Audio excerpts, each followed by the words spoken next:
আমরা বলতে চাই যে উৎপাদনের কেবল টুল হিসাবে যাতে আমরা শ্রমিককে না দেখি, শ্রমিক যাতে নাগরিক হিসাবে সে কি ধরনের নিরাপত্তা এবং সুবিধা পাচ্ছে সেইটার প্রতিফলন বা সেটার পরিকল্পনাটা আসলে বাজেটে কিভাবে হবে সেটার বিষয়ে আমরা জানতে চাই। বাজেটে যেমন সামাজিক নিরাপত্তার জায়গাটা, শিক্ষা, স্বাস্থ্যের বিষয়টাকে বিশেষভাবে গুরুত্ব দেওয়া হয়েছে। অনেকেই বলছেন এটা বিনিয়োগ এবং বাজেট প্রবৃদ্ধির জিডিপি প্রবৃদ্ধির একটা বাজেট। এখানে প্রাণ, প্রকৃতি, কর্মসংস্থান, তারপর ক্রিয়েটিভ ইকোনমির বিষয় সামনে এসছে, যেটা আসলে আমরা হয়তো আগে এভাবে দেখি নাই। পরিবেশ প্রশ্ন এবং নারীদেরকেও কিভাবে আসলে আরো সুযোগ বা তাদের এগিয়ে যাওয়ার ক্ষেত্রে এখানে শিক্ষার ক্ষেত্রে স্নাতক পর্যন্ত বিনা বেতনে পড়ার সুযোগ। আমরা যেমন এখানে অনেক দীর্ঘদিন ধরে বলছিলাম যে মাতৃত্বকালীন সুবিধা বৃদ্ধি করতে হবে, সেখানে সুবিধা বৃদ্ধির কথা বলা হয়েছে, সেখানে চাইল্ড কেয়ার সেন্টারের কথা বলা হয়েছে, কিন্তু এখন পর্যন্ত আমাদের শ্রম আইনে কিন্তু আমরা 120 দিনেই শ্রমিকদের জন্য মাতৃত্বকালীন ছুটি সেটা সেই পর্যন্তই আছে।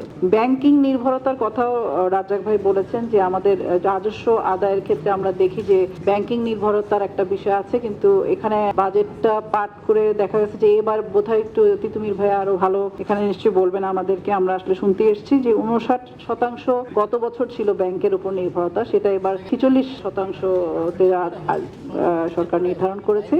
সেটাও হয়তো ব্যাংকের নির্ভরতা যদি রাজস্ব আদায়ের ক্ষেত্রে বা বাজেটের যে ঘাটতি বাজেট, সেই ঘাটতি বাজেট পূরণের ক্ষেত্রে ব্যাংকের নির্ভরতা কমানো হয়, তাহলে বিনিয়োগ বৃদ্ধির ক্ষেত্রে বা বেসরকারিভাবে যারা এখানে শিল্প ব্যবসা বাণিজ্য করবে তাদের আসলে ব্যাংকের সুবিধা পাওয়ার জায়গাগুলো তৈরি হয়। ফলে এই সমস্ত জায়গা থেকে আমরা সব বলতে পারি যে এবার একটা ভিন্ন রকম দৃষ্টিভঙ্গি বা আকাঙ্ক্ষার একটা প্রতিফলন 2026-27 বাজেটে আমরা দেখতে পাই। কিন্তু চ্যালেঞ্জের জায়গাগুলো বরাবরের মতোই যেটা আলোচনার মধ্যে থাকে যে আসলে এই রাজস্বটা আদায় হবে কিভাবে। এখানে যে মূল্যস্ফীতিকে যেভাবে মোকাবেলা করার কথা বলা হচ্ছে যে এটা 7.5% নিয়ে আসা হবে, এটা আসলে কিভাবে নিয়ে আসা হবে সেটা একটা খুব গুরুত্বপূর্ণ বিষয়।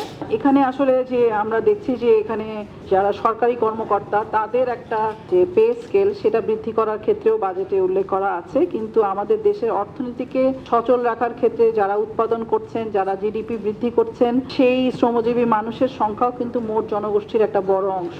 প্রায় 7.5 কোটি হচ্ছে শ্রমজীবী শ্রমিক শক্তি এবং সেখানে মাত্র 15% হচ্ছে ফর্মাল সেক্টরের শ্রমিক।